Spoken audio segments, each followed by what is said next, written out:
Atarraya presenta audiohistorias, voces que cuentan. Los policultivos ancestrales, prácticas agrícolas paradigmáticas, por Enriqueta Quirós. Hace miles de años, nuestros pueblos originarios desarrollaron una particular forma de cultivar la tierra, la que se caracterizó por la intensidad en el aprovechamiento del suelo, así como la combinación de diversas especies. El sistema requirió de técnicas para el manejo de agua de riego, tal como lo han documentado ampliamente los estudios realizados por Teresa Rojas. Si bien este aspecto técnico es fundamental para el desarrollo de los sembradíos, nuestro interés radica en profundizar en los dos primeros aspectos señalados, particularmente porque consideramos que el paisaje biodiverso de México se debe, en parte, a la propagación de especies realizadas por los humanos hace miles de años, así como la observación de la naturaleza que realizaron para lograr entender las dinámicas de complementación entre las plantas. Es decir, la biodiversidad que actualmente México posee se debe a la flora y fauna preexistente, pero también a la contemplación exhaustiva que los pueblos mesoamericanos realizaron del paisaje. Autoras como Emily McClung, entre otros investigadores, han señalado que la domesticación de especies agrícolas en Mesoamérica inició a fines del Pleistoceno y durante el Holoceno, es decir, hace cerca de 8.000 y 11.000 a.C. En esas edades geológicas, la humanidad practicó la caza y la recolección, pero fue justamente a causa de los constantes desplazamientos por diferentes suelos del territorio que se generó el traslado de plantas de un sitio a otro. Esta misma práctica habría dado inicio a la domesticación de especies, es decir, a la agricultura. Nuestros pueblos originarios se enfocaron principalmente en la domesticación de vegetales, aunque tanto la recolección como la agricultura inicial deben verse como actividades simultáneas y no como si fueran consecutivas o excluyentes. Además, el hecho de no disponer de animales para la ganadería los hizo saltarse en la etapa pastoril primigenia que otros pueblos del mundo sí experimentaron. Por lo tanto, esta realidad pudo ser decisiva para empujarlos a convertirse en expertos domesticadores de especies vegetales. Lo que es relevante porque gracias a estas experiencias acumulativas lograron convertirse en pioneros de prácticas agrícolas paradigmáticas que apenas comienzan a ser reconocidas por la ciencia agrobotánica. Los pueblos nativos se fueron desplegando por todo el territorio conocido como Mesoamérica, y en este recorrido fueron repartiendo y adaptando especies en distintos suelos. El teosinte, especie madre del maíz, se ha encontrado en diversos sitios arqueológicos tales como la cuenca del río Balsas, el valle de Tehuacán, los estados de Jalisco, Michoacán, Guerrero y Oaxaca.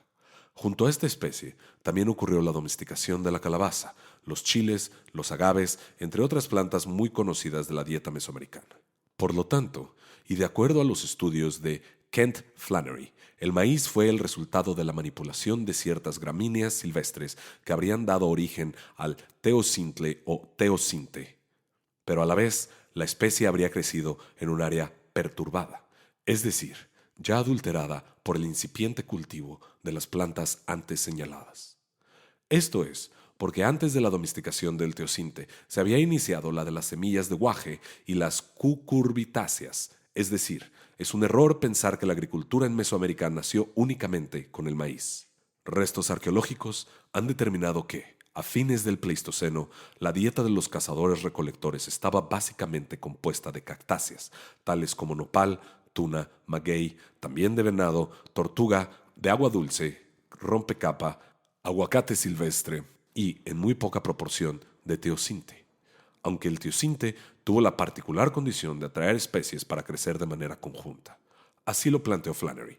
El frijol y la calabaza se le unieron de manera espontánea. De ahí su importancia como base del sistema milpa o policultivo. No obstante, para los arqueólogos, la principal consecuencia de la alteración biológica de ciertas plantas, como el teocinte, y el incremento de su densidad a expensas de otras, fue el efecto cuantitativo en la disponibilidad misma del alimento. Es decir, hubo mayor comida disponible a raíz de la creación de pequeños huertos. A la larga, esto es lo que permitió el surgimiento de grandes civilizaciones como la olmeca, la maya, la tutihuacana, la mixteca, la zapoteca y la azteca. Las diversas culturas señaladas fueron capaces de autosustentarse sin tener contacto con otros continentes. Además No es poco decir que había 11 millones de habitantes que se alimentaban en estas tierras a la llegada de los españoles. Respecto a las dietas de aquellas civilizaciones, se ha indicado que poseían variedad, originalidad y capacidad de sustento humano. Hablamos de una dieta ya consolidada, basada en semillas como el amaranto, la chía, el maíz, el aprovechamiento de microorganismos como la espirulina, así como en hongos, insectos, peces, aves y algunos mamíferos pequeños. También el cultivo de frutos diversos como el aguacate, el zapote, variedad de tomates, capulines, chiles, calabazas, cacao, además de legumbres como los frijoles, entre muchas otras especies representadas en el Códice Florentino. Este documento fue el resultado del diálogo de Fray Bernardino de Sahagún con los indígenas principales de Texcoco en las primeras décadas de la conquista, a los que preguntó sobre su historia y tradiciones. Las respuestas formales fueron expresadas por los indígenas a través de dibujos. Posteriormente, el códice sirvió de base a Sahagún para escribir la historia general de las cosas de Nueva España. Es especialmente en el libro 10º de esta obra donde se detalla la flora y fauna nativa, y actualmente es muy usado para demostrar la diversidad de especies existentes en el México antiguo. Teniendo en cuenta este antecedente, también se debe señalar que en Mesoamérica la actividad agrícola estaba consolidada a la llegada de los europeos, tal como fue ampliamente documentado a través de otro códice conocido como Mendocino. Esta obra fue realizada durante el gobierno del virrey Mendoza entre 1535 y 1545, de ahí su nombre. El códice realizado en 1540 constituye formalmente la matrícula de pueblos tributarios de México Tenochtitlán. Desde el punto de vista agrícola, la tributación en especie de amaranto, chía y cacao, entre otros frutos, evidencia la producción de excedentes en el mundo náhuatl que, a su vez, fue la base del dominio político de los aztecas. De acuerdo a los estudios de Teresa Rojas, los sistemas productivos agrícolas en Mesoamérica fueron diversos. La autora identifica por lo menos 4 sistemas que se regían por criterios puntuales, entre ellos la intensidad en el aprovechamiento de los suelos. Es ese sistema el que se desea destacar en este artículo, debido a que, bajo ese criterio, se implementó lo que denominamos sistema Milpa.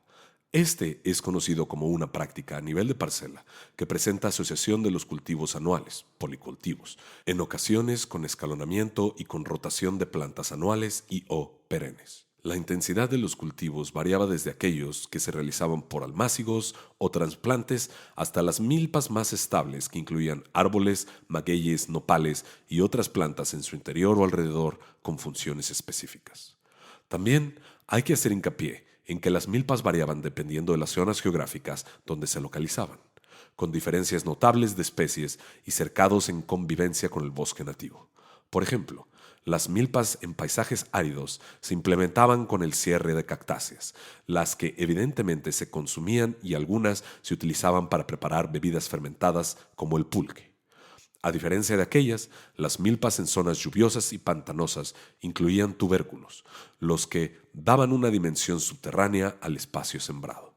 Por el contrario, en zonas boscosas, las milpas alcanzaban altura porque incluían aguacates y otros árboles frutales autóctonos como el zapote y el mamey. Así también, en el área maya, era habitual observar el crecimiento de la vainilla y el achiote junto al árbol del cacao. Las diferencias regionales quedaron plasmadas hasta el día de hoy, como se demuestra desde el plano lingüístico, porque existen muchas voces diversas y en regiones distintas para denominar este sistema agrícola. Actualmente, en Chiapas, los tzeltal llaman a la milpa caaltic. Para los mazahuas, al norponiente del Estado de México, es huajma. Los purépechas, en Michoacán, la llaman ecuaro, así como el huerto familiar maya es denominado coloche. Los cronistas de la conquista señalaron su asombro, precisamente por la diversidad de alimentos extraños que registraron a su llegada.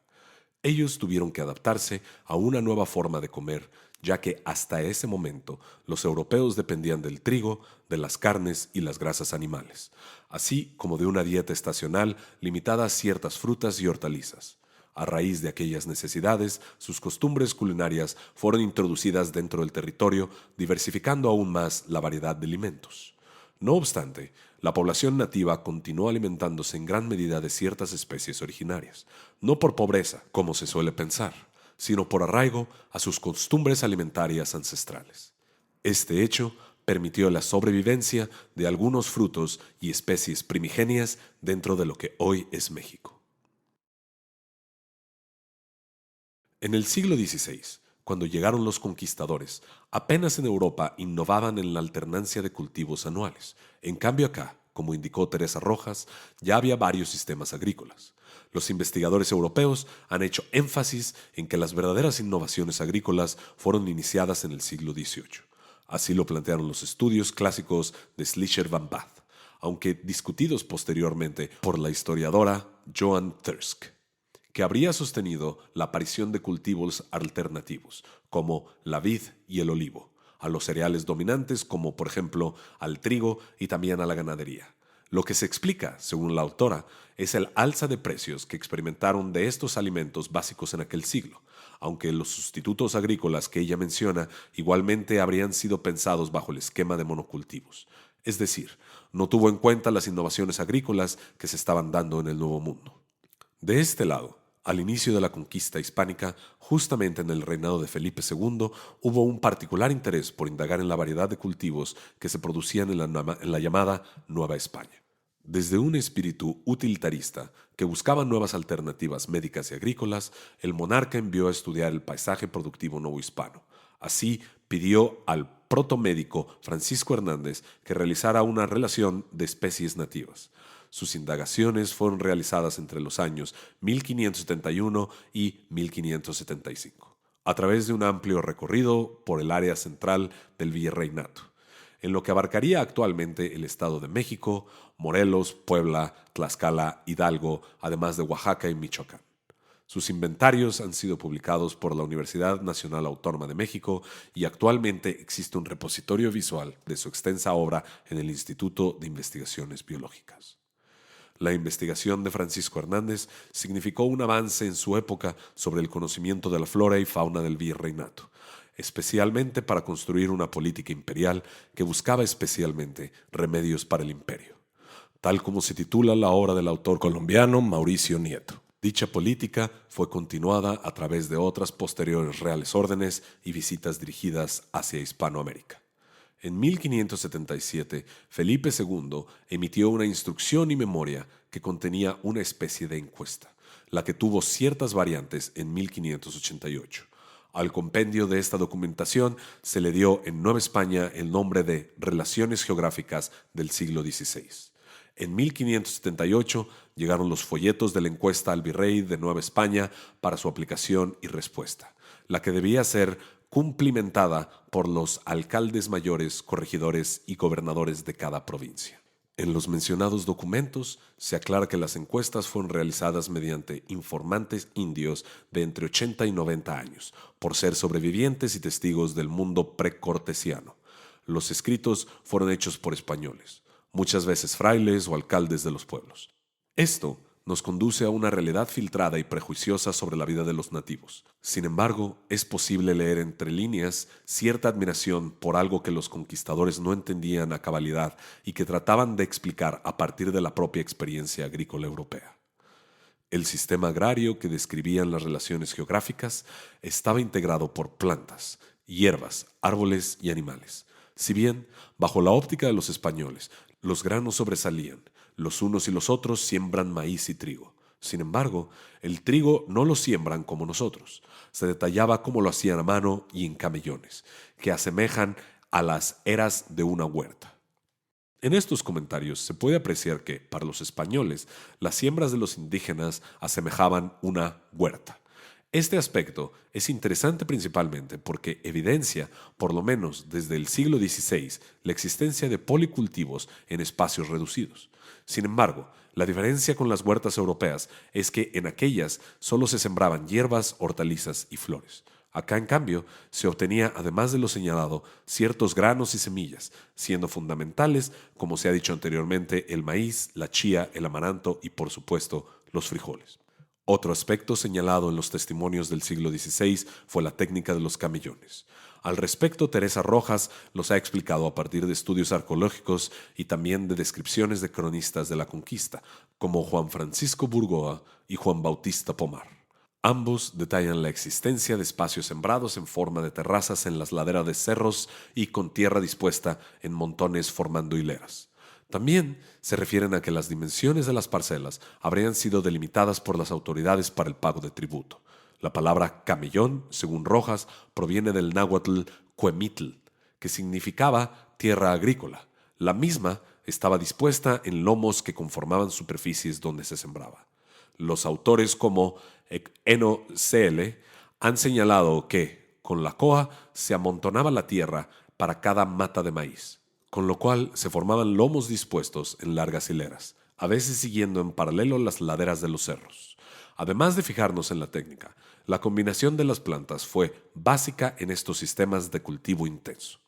En los relatos de las relaciones geográficas del siglo XVI se detalla que los indios obtenían de sus sementeras maíz, frijoles, chía y ají, o sea, chile, y calabazas y camotes, entre otras hierbas, quelites y ninguna cosa de estas de las de España. También observaban que nace todo sin perderse nada y multiplica infinito. Es decir, daban a entender que las tierras eran fértiles y existía un óptimo aprovechamiento de ellas. Entre las especies mencionadas y a las que los españoles no les dieron mucha importancia estaban los quelites. Estas hierbas crecían dentro de la milpa y los indios las toleraban dentro del espacio sembrado. Dicha práctica refleja el sistema agrario nativo que procuraba replicar la naturaleza.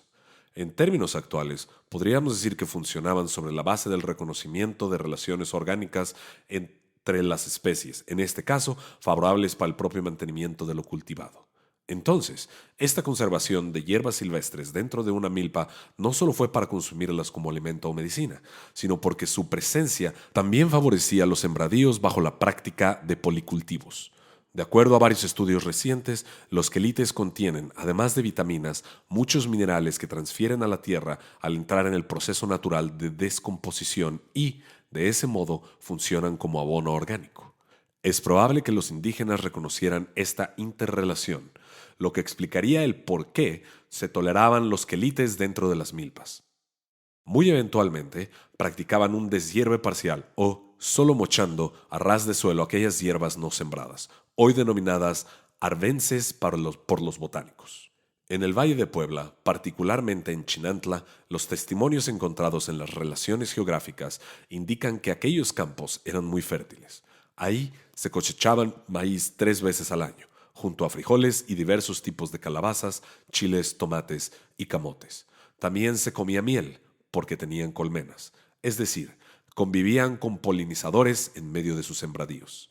En las áreas mencionadas tampoco faltaban los animales, como venados, liebres, conejos, guajolotes, tuzas, cuyo excremento también pudo favorecer la fertilidad de las tierras y, a la vez, servir de alimento para los humanos. Es decir, el sistema agrario que describían las relaciones geográficas estaba integrado por plantas, hierbas, árboles y animales, pese a la mirada fija de los españoles en los granos y semillas. Con el paso del tiempo, los conquistadores poco a poco fueron advirtiendo las ventajas de la siembra simultánea de diversos cultivos, muchas veces al tener en cuenta variaciones de altitud que determinaban en gran medida las siembras del Nuevo Mundo. Por lo tanto, los españoles no desecharon la forma de sembrar de los indios, sino que la pusieron en práctica en sus propias haciendas. Evidentemente, introdujeron el arado, aunque se usó de manera conjunta con la coa.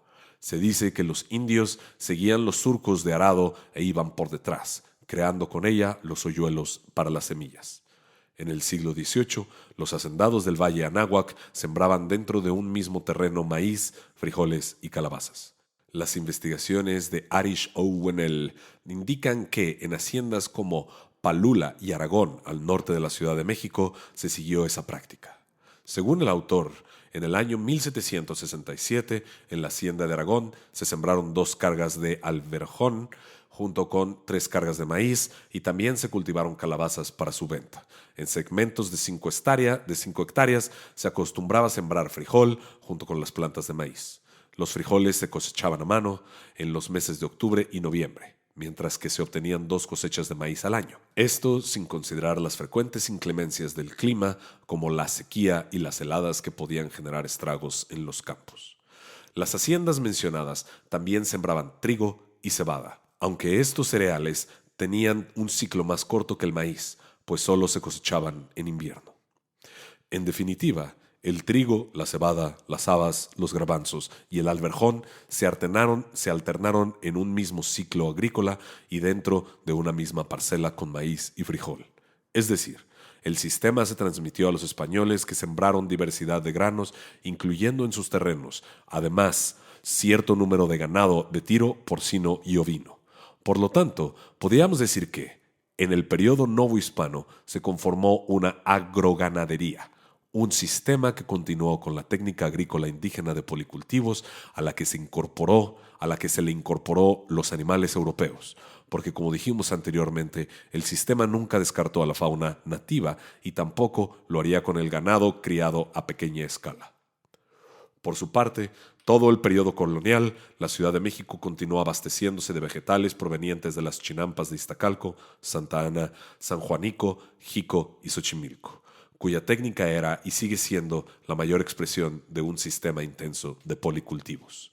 En su momento, personajes ilustrados como José María Alzate dedicaron importantes escritos detallando la forma de sembrar en las chinampas. En su memoria sobre la agricultura, publicada en la Gaceta de Literatura, Alzate explicó, con gran admiración, este sistema conformado por terraplenes creados artificialmente sobre el lago Texcoco, a partir de cieno y plantas acuáticas. Indicaba el autor que servían para depositar semillas perfectamente dispuestas como sobre un tablero de ajedrez, las que sembraban cuidadosamente introduciendo sobre la tierra un palo del diámetro de una mazorca, así la agujeraban para luego introducir 3 o 4 semillas. Finalmente las tapaban con tierra seca. Con este sistema creaban almácigos, donde cada planta operaba de forma individual sin mezclar sus raíces con otras. Esta técnica permitía plantar con mucho éxito variedad de semillas en pequeñas porciones de tierra, logrando una alta productividad. También tenían cuidado de cubrir las plántulas para evitar que el frío las dañara, y así poder tener algunas hortalizas en los meses de invierno. Como decía el autor, en Europa no crecía nada. Formaban también almácigos para las plantas del maíz y, como abono, usaban tierra cenagosa, según Alzate, llena de materias corrompidas. Hoy diríamos de una gran riqueza orgánica.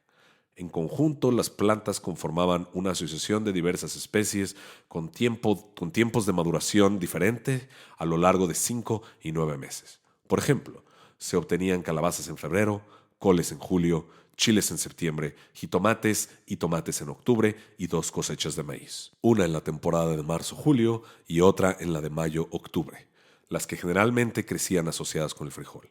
Finalmente, entre todas las especies comestibles sembraban, además de gran variedad de flores usadas como ornamento en fiestas religiosas.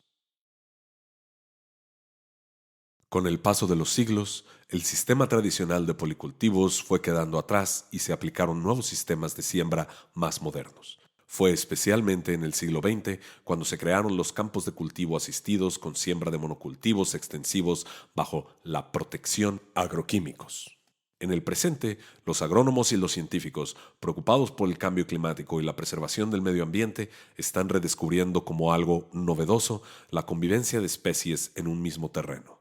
Han comprobado que este sistema agrícola tiene muchas ventajas. Aminora la presencia de plagas, mejora la fertilidad y la humedad del suelo y produce mayor cantidad de carbono orgánico.